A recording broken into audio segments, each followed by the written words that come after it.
Hoy, Skeletor! Sisiguraduhin kong tatapusin natin ang laban natin. Wait lang, He-Man. Tingnan mo tong gagawin ko. Grabe, ang galing mo, Skeletor!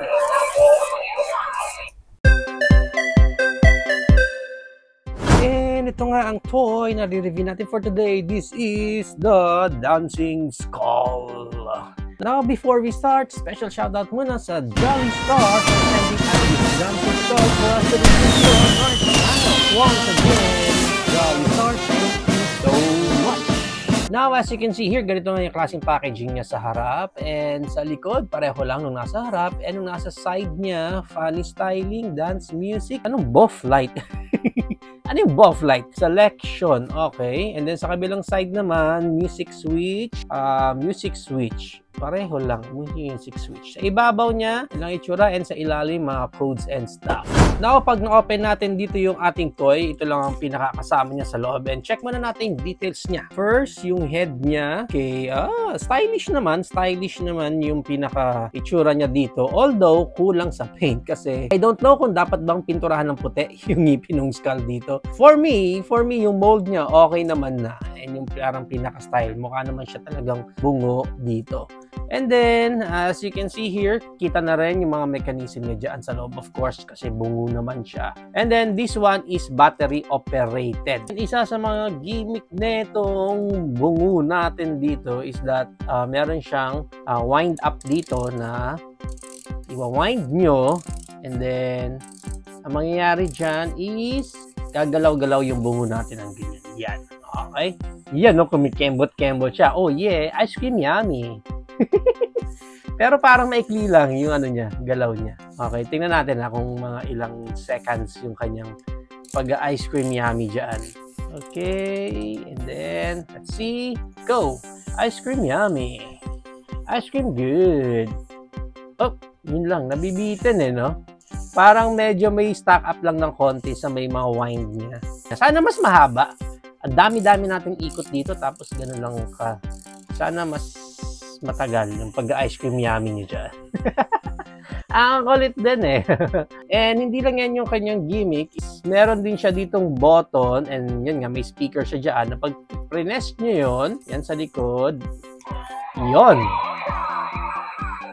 So may tugtog siyang ganyan. And also may mga pailaw na rin siya. Ang ganda ng lights niya sa mata. Okay yun Okay yung light sa akin sa mata niya. Kaya pala siya parang naka-shades dito. Imagine niyo kung ito, yan, i-wind natin siya ulit and then pipindutin natin yun. Yan, di ba parang mas bagay sana nga kung yung tugtog niya sana is yung ice cream yummy. Ang isang problem ko lang din dito sa toy na to is mas mabilis huminto yung dancing niya compared doon sa music. Yan. Okay, pag pinagsabay mo, ganyan ang itsura niya.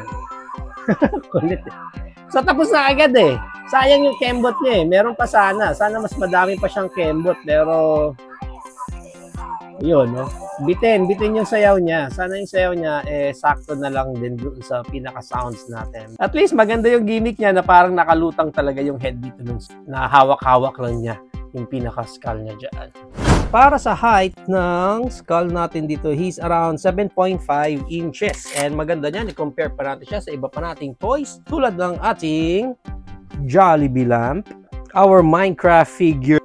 We also have here si Bowser from Mario and Lord Zed from Buzz Lightyear. So yan ang ating height comparison. If you are planning to buy this dancing skull, ang price range niya is around 100 up to 200 pesos. Depende na lang again kung saan specific market kayo makuha ng specific dancing skull nyo. There you have it now guys. Ito na ang ating dancing skull. What do you think of this dancing loud skull? Is it good for you or no for you? Whatever that's. Please comment it down below. But for me, pwede naman na siya. Actually, sakto nga siya if magdi-display kayo ng mga pang-Halloween ninyo. Actually, kahit wala siyang sounds or any gimmick, the style itself, tama naman yung sinabi nila doon, medyo stylish naman yung pinaka-skull nila dito. But I wish sana meron pang ibang variants or colors man lang na mapagpipilian para hindi lang color pink yung skull na meron tayo dito. I wish na maglabas din sana sila ng color black or any other colors para may variants, di ba? Tapos bibili ka ng iba't ibang kulay niya ng skull na yan na naka-fall in line sila pag mag-decorate na kayo para sa Halloween parties ninyo. Ang pinaka-downside lang talaga yung kanyang wind up na medyo maikli lang and hindi sakto doon sa pinaka-music niya. But other than that, ayos din naman. Cool din naman itong ating dancing skull.